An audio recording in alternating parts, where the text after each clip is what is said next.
So, guys, I want to talk about AEW, and I do want to talk about Forbidden Door. And I want to say that, first of all, that this was a really excellent show. This was actually the best show that I've been to. I felt like I was watching AEW or what AEW used to be. I think there was a lot of really great matches.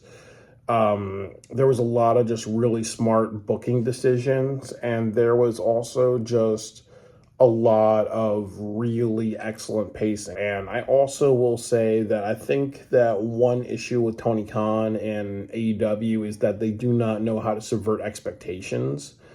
But I think they're learning how to do that. And that just means that, when you think a match is going to go one way, and you know who's going to win, they don't end up winning. Or when you have a match and it ends up going one way, there's a bunch of different directions that it takes. Unfortunately, I do want to do this a little out of order. I know that's a little annoying, but that's just the best thing for me. That, I do want to talk about what I felt was the worst match on the card, which is Jon Moxley versus Tetsuya Naito.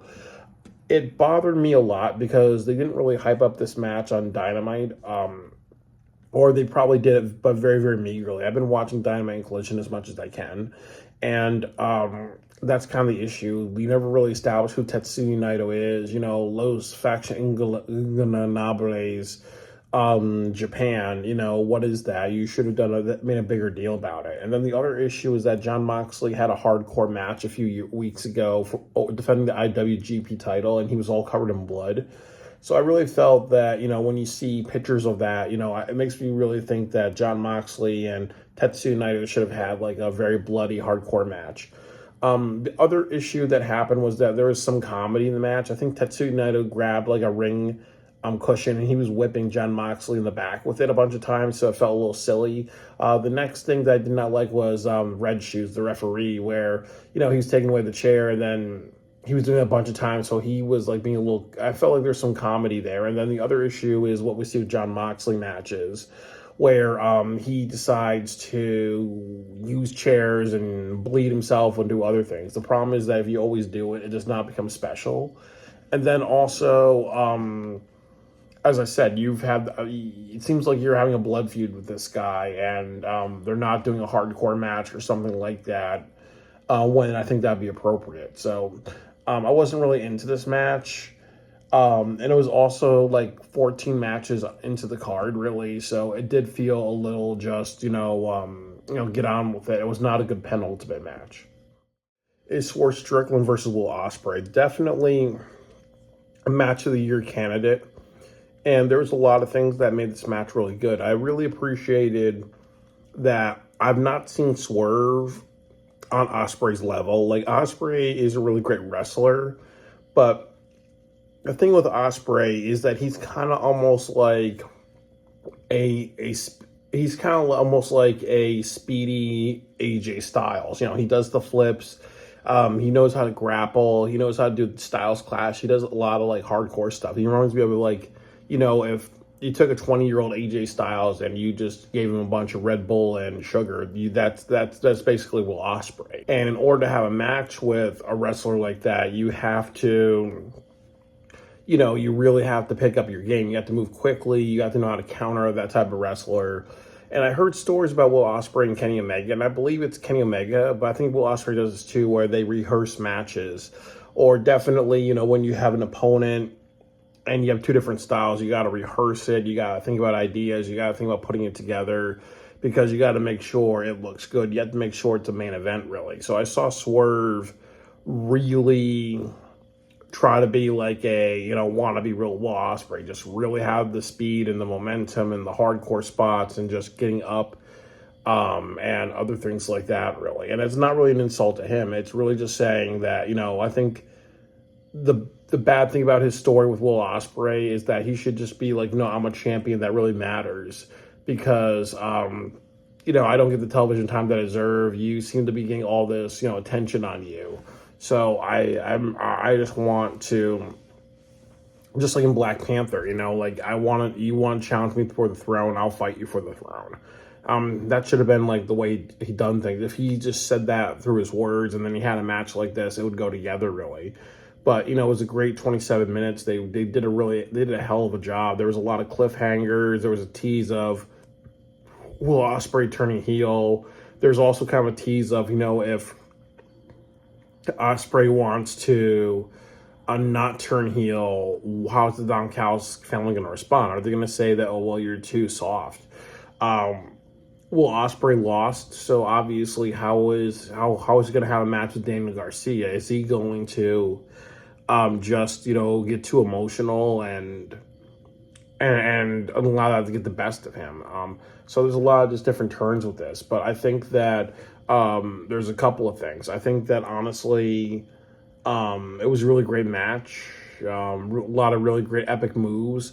It is a little bit like a video game match because honestly, you see like Swerve Strickland hit Will Ospreay with a pile driver on a guardrail while they're standing on the guardrail and other things like that. So it does feel like, okay, that's not realistic.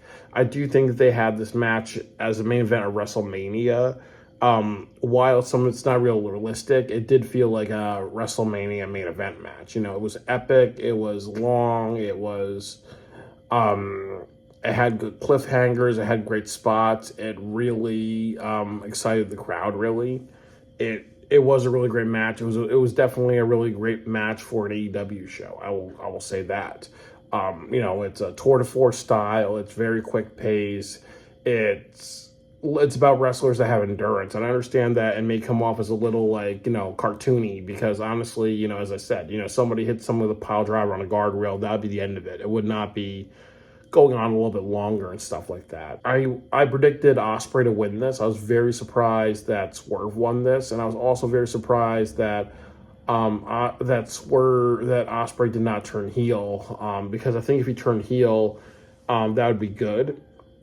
I do think if you do Swerve versus Bryan Danielson at Wembley Stadium, I'll be very happy to see that. I'm a little worried because Adam Page is coming back, so Adam Page could be the next member, could be the wild card, and I don't want to see Adam Page versus Swerve Strickland main event at Wembley Stadium because I do not like repeat matches. The first match I saw, beginning to end, was Chris Statlander and Will Nightingale, and they had partners.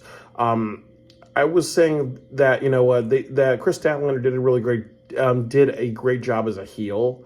She didn't want to face Willow, but it was a little controversial because she was being a chicken shit, and you can't really do that. You gotta be just arrogant, or use that to get under your opponent's skin. Communicate being a jerk. Don't communicate being afraid of your opponent. So obviously when Willow was able to put hands on Chris Statlander, it popped the crowd really. There was a spot that I did not like. Will Nightingale did a fireman's carry on one of the opponents. It wasn't Chris Statlander, and that should end the match really. So sometimes this is why they call it video game wrestling. If somebody big and strong like Will Nightingale is lifting me up and she hits me with a fireman's carry slam and she's on the top rope, really, you're supposed to emphasize that, she's strong. And then also, somebody that big is hitting me with that type of move, or another wrestler with that type of move. And then you go on for another 10 minutes or more. That should have been the end of it, because then the match feels a little too long. The show feels a little too long, really. So I felt like, they should have sold that, because sometimes, it should be one finisher, that's it, not multiple finishers. The other thing, too, was that there was another wrestler that put Will Nightingale in a pile driver position. I was a little upset with that, because it looked like Will Nightingale was setting her up for the move, but it was almost it makes Will Nightingale look bad, because it's saying, okay, you know what, she should be protected as this big, strong female wrestler, or this powerhouse wrestler. So why are you allowing these skinny wrestlers to actually, why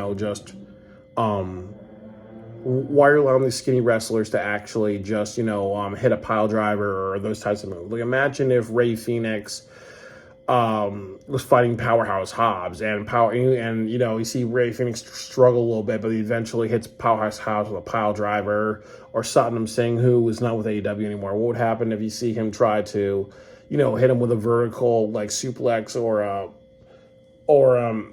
or a Michinoku driver or something like that. And a lot of people will be like, okay, that feels like you're giving too much to the other side, really. So I wasn't happy with that. But obviously, Will Nightingale wins. I think Chris Statlander should have won, really, just to really pop the crowd. The next match that I saw was Mariah May versus Saraya. And there was a couple things I want to say about this. That first of all, Mariah May is working very, very hard. And definitely, if there was an award for Female Rookie of the Year, it should go to Mariah May. I would say for a male wrestler, it should be Daniel Garcia. Like, really that, who's this person? Now this person's really stepping up, becoming a bigger deal. And the other thing that I'm going to say about it is with this match, I really appreciate two spots that Mariah May did. She did this thing where she was doing a bunch of flips, and then she connected with Saraya with a Hurricane Rana. She does like this spinning side slam that looked really impressive. And I think what they're trying to set up is Toni Storm versus Mariah May, like the teacher versus the student, and then maybe what you're going to see is Toni Storm just be a jerk to her at the end, really, and then try to make something out of this, really. But I do think that I see a lot of potential in Mariah May.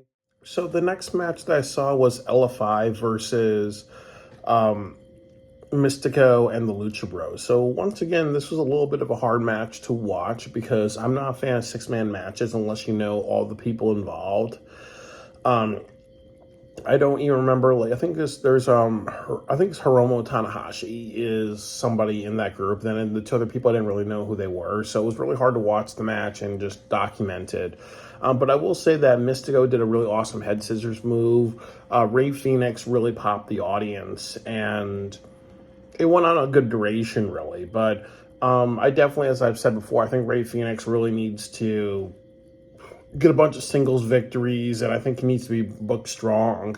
I don't remember, but I think he or Mystico got the pinfall in this one, but I strongly believe it wasn't Ray Phoenix.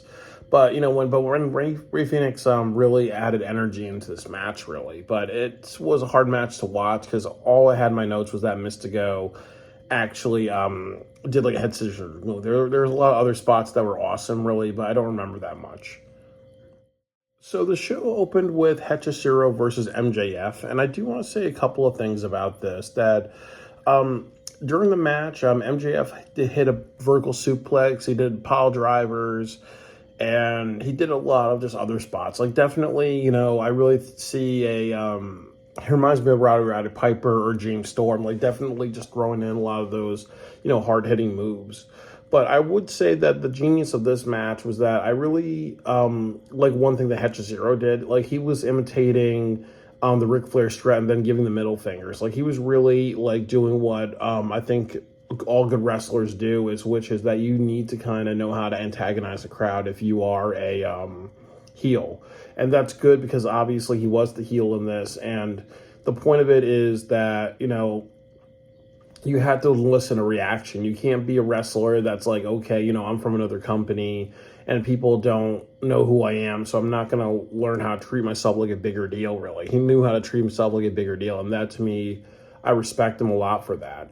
I would also say, with this match, that there is some comedy that MJF does, and I think that what I've learned is that if it works, it works. If it doesn't work, it doesn't work. So he was imitating Macho Man. He was imitating Ric Flair.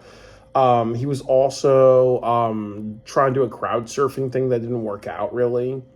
But as I said, that he knows how to...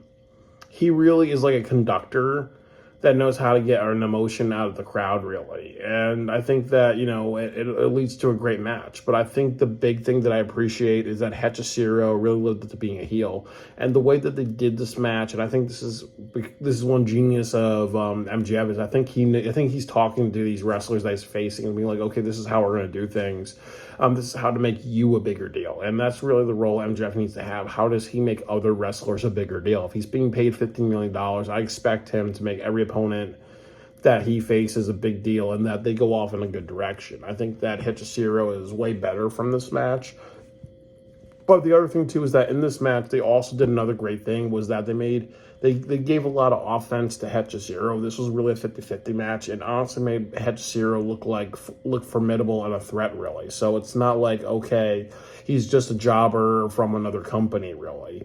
I appreciate that, because one bad thing about Forbidden Door show is they may say something like, okay, well, all the CMLL wrestlers and NJPW wrestlers need to be jobbers for the AEW people, or if this was NXT, all the TNA people have to lose, or they can't look good against the NXT people. And I also think that there was some pressure on Tony Khan to just really do a good job with this Forbidden Door show, just because of how some people are pointing out when they worked with TNA Wrestling, they really just didn't do a good job, really. So he has to learn from the past. But now he's seen TNA work with WWE. He's like, okay, well, there's pressure on him to make this successful. I mean, and ultimately he did. I feel like Hechicero is a big star. If he actually wants to go after a title or wrestle people, or if you want to do like a Mexican team going after MJF, really, I think that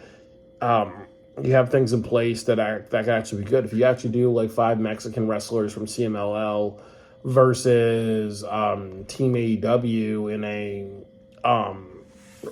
a match at Blood and Guts, if it was a 5-on-5 Blood and Guts match, I would love to see something like that.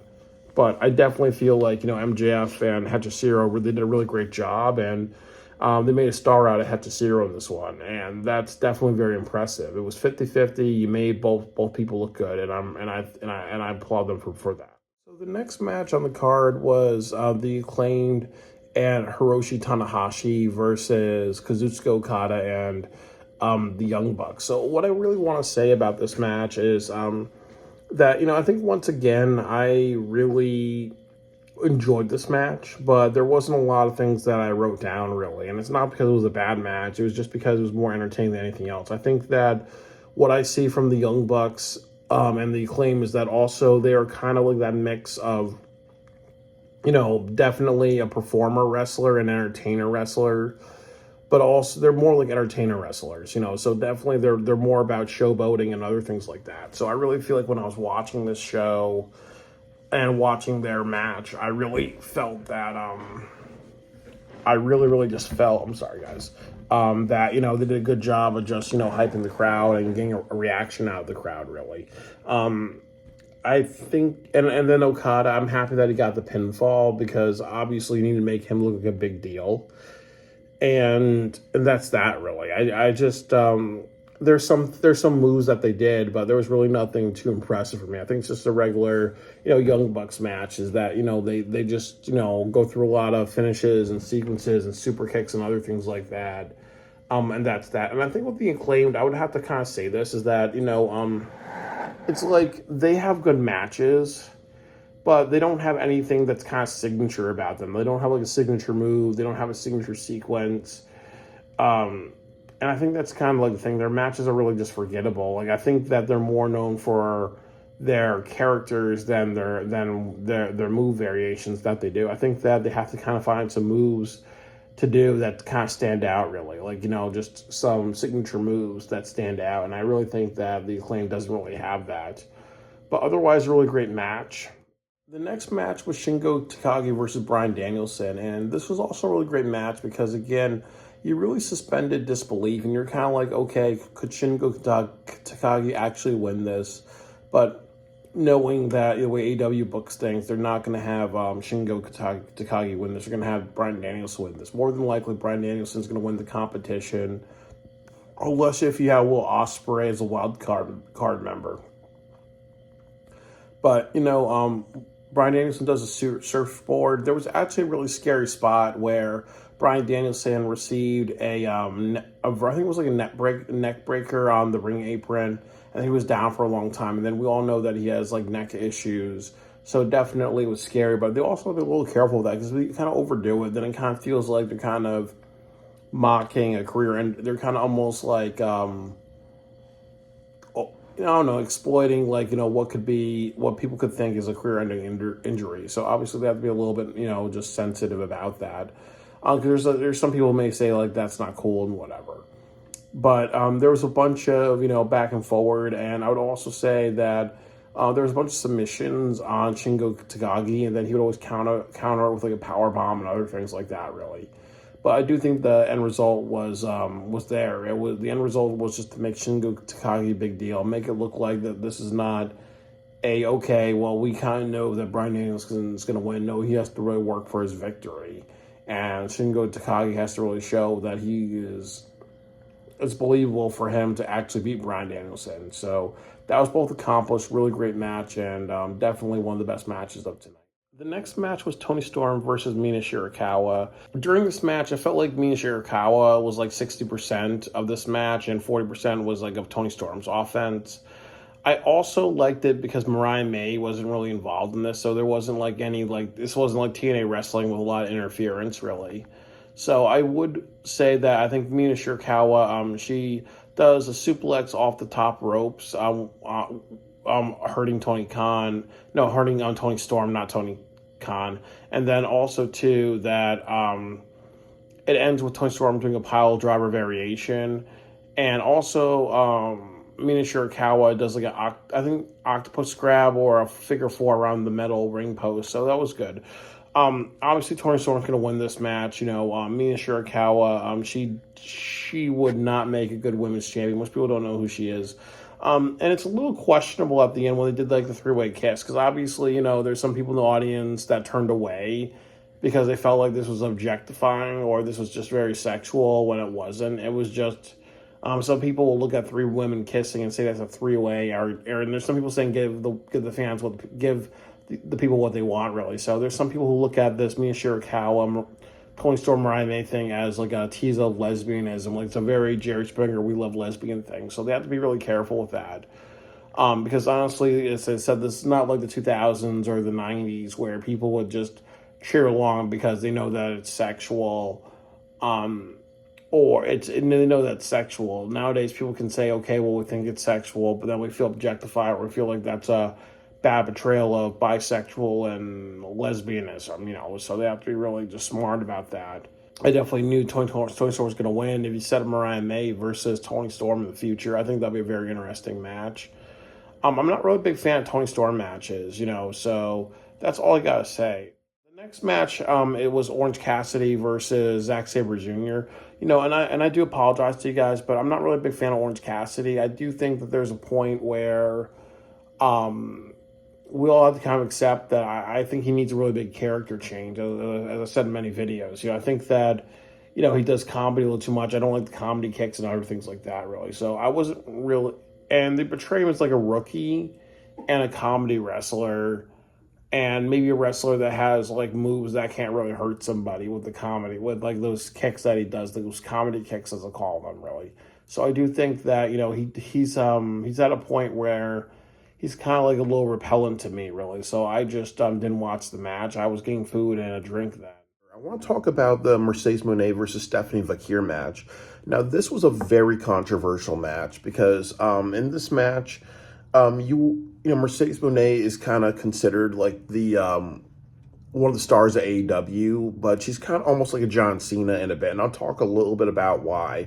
That first of all, before we get into the match, we understand that then when there's a wrestler that's a little overpushed, you kind of see that with Will Ospreay, and you also kind of see that with Mercedes Moné, that people don't like that because obviously you also think about the real world. That honestly, imagine if you worked for a company, you worked very, very hard. A lot of people want to see you get that, that bonus or that trip to Hawaii for your hard work, and then it actually goes to the it goes to actually somebody else, really, and that's usually somebody who may be a friend or maybe a friend of the boss's or other things like that, or the boss's favorite or that pretty girl or that pretty boy type of thing, really, that that there's a reason for that.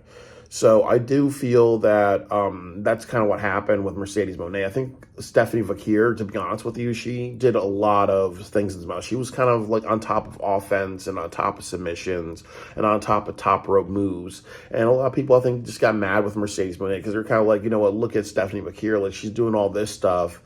And it's really Mercedes Moné trying to get out of these try and counter everything, trying to get the one up on this stuff, and then also to get out of submission. So it seemed like you were watching somebody do a lot of work and do a great performance, and somebody else is actually trying to capitalize. And then also, we're looking at it as, okay, obviously we know Stephanie Vakir is going to lose because that's how they do in AEW. Obviously, just like in TNA wrestling, if it was TNA wrestling, it would be a young TNA guy losing to a former WWE person. In Forbidden Door, you kind of see a little too much of AEW people winning against the New Japan or the CMLL people. I think if they had Stephanie Vakir win this match and they subverted expectation, this would have been an A+ pay-per-view. Otherwise, it's like a pay-per-view. But the other thing about this is that definitely, as they say, you need to listen to the crowd reaction, really. So I think that there's one thing I'm very proud of, that they had Britt Baker come back at the end, really. So you set up maybe Mercedes Moné as a heel and Britt Baker as a babyface, and you can actually set up Mercedes Moné as a privileged girl. That dynamic between her and Britt Baker at TBS title at Wembley Stadium, that's where they need to go in. But the other thing that I will say is that I think 100% Stephanie Vakir needs to be an AEW wrestler. She needs a contract. There's a lot of people who are there are a lot of just like Hispanic chants for her, and there's a lot of other things that people were saying. There's something about Stephanie Vakir. I think she is like an underdog, and I think that's how people felt about her. They were like, okay, you're looking at this woman who's doing all these things, and we know how these matches go. It's going to be Mercedes Moné for two reasons. That obviously she's Tony Khan's new favorite toy, just like Will Ospreay. These are his new play toys. Will Ospreay, Mercedes Moné. These are his new little action figures, I'm just trying to humor you. So obviously, that Mercedes Moné is going to win. So, like I said, I think that sometimes you have to call in audibles.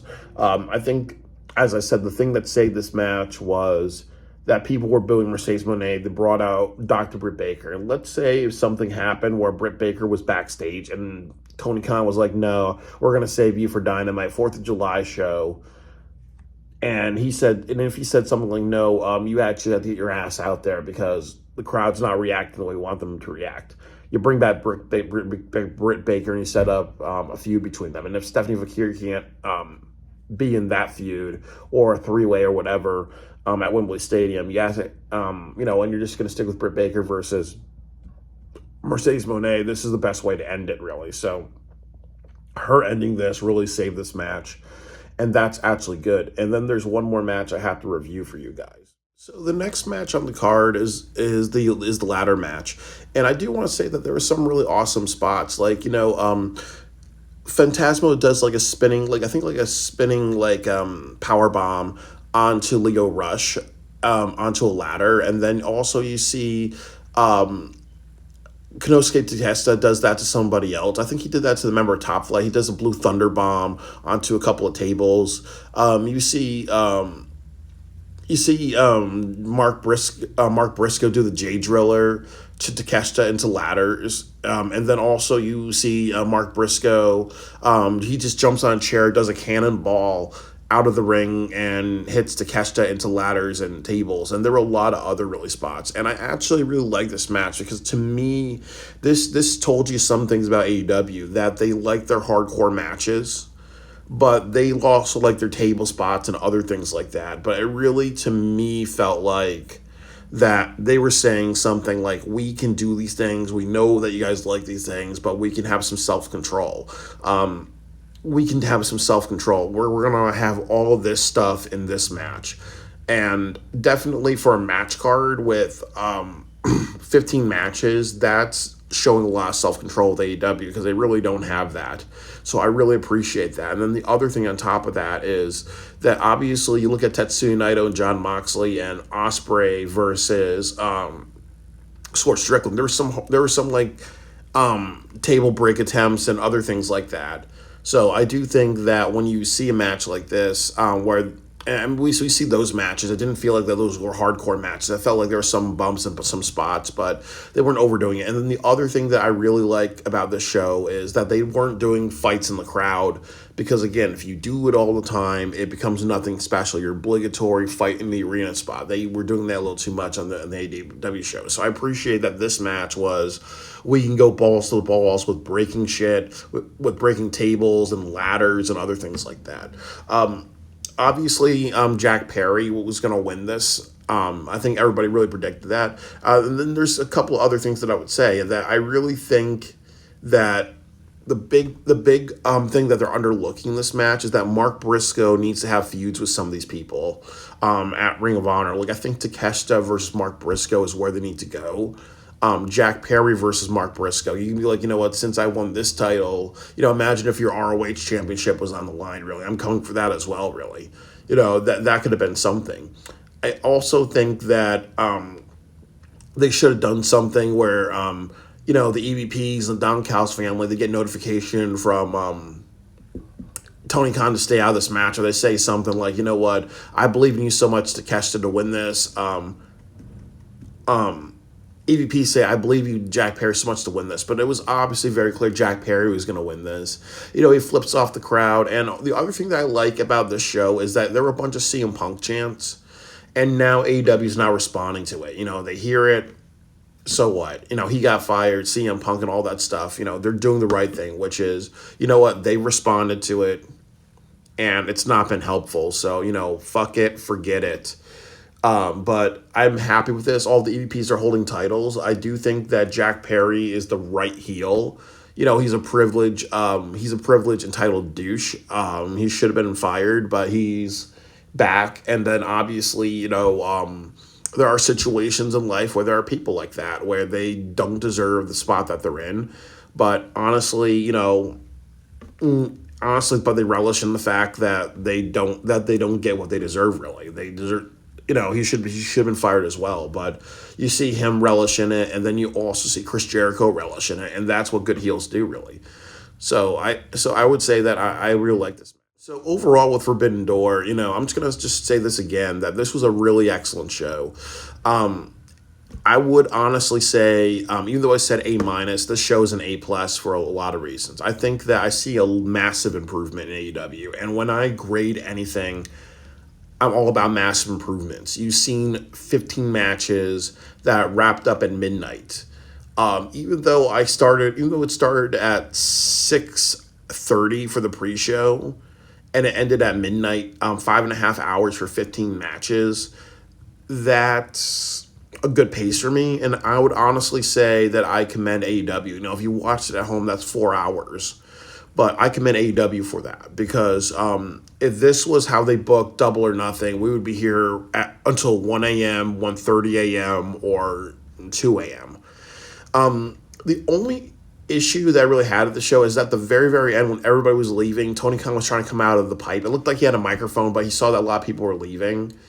But he kind of did he was going back and forth, really. So it did kind of come off with what we see about Tony, that he may feel like a little kid. He may feel like, it's a little cute that he's trying to, play peekaboo. But I let that go, because I think the improvements really are better. I also think that everybody really understood that if they were a heel, they had to know how to get over with the audience. Like, I really appreciate, as I said, with Mercedes Moné, people were booing here. They felt Stephanie was putting in a lot of work. You usurped the boos with Britt Baker coming out. And if Stephanie Fakir cannot be in AEW, you need to set up Mercedes Moné versus Britt Baker. If not, do a triple threat match.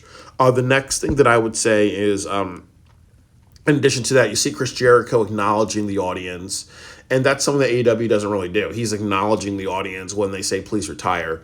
I respect him for that. You see Hatsujiro do the Ric Flair strut and the middle finger. I really appreciate that, and that's also good, because a lot of these wrestlers don't understand that, and because there is a language barrier and other things, or they may not care, or they may not care to improvise, or maybe there was a suggestion and MJF told him to do it, and I think that's what happened. That's what I'm predicting to happen, and he did that, and I appreciate that, because that's saying to everybody, even though we are international wrestlers, we know if we're a heel and a babyface, we're actually going to ride that momentum, and that is professional wrestling. The next thing that I will say is that there were a lot of matches like Hechicero versus MJF, Shingo Takagi versus Bryan Danielson, where you felt, or Stephanie Vakir versus Mercedes Moné, where you felt like the other wrestler, either the Japanese wrestler or the Mexican promotion wrestler, either had more charisma or they were actually going to beat the person. And that's what you need to do. You need to suspend disbelief because we know that these are very predictable matches. Shingo Takagi is not going to be headlining Wembley Stadium. It's going to be Bryan Danielson unless the mystery person is somebody, top tier, like either an Adam Page, who I'm predicting right now, or it's either a Ospreay or a or either it's an Ospreay or it's a member of the EDP. It has to be somebody top tier. We know that Bryan Danielson's going to win this.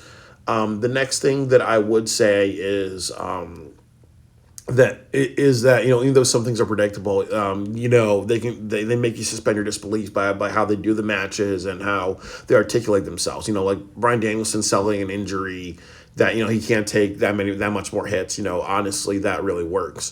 The next thing that I will say about this show is Ospreay versus Swerve. That honestly, I think a lot of people thought that Swerve was going to lose, and I think the reason why you would want Swerve to lose is that he's not been that good of a champion. And as I said, when he said that on Mark Henry's podcast, that he likes unpredictability, he likes showing up at random times in the show and other things, I really don't think that he really deserved it, because you need to present yourself as a traditional champion in a way, because it's almost like, if Ric Flair was doing a bunch of promos in the 1980s and Ric Flair said, like, I want to be unpredictable, so maybe I'm going to do promos and advertise Chuck E. Cheese or car washes or other things. He's not going to feel like a real champion. He's going to feel like a Dusty Rhodes coming in, baby.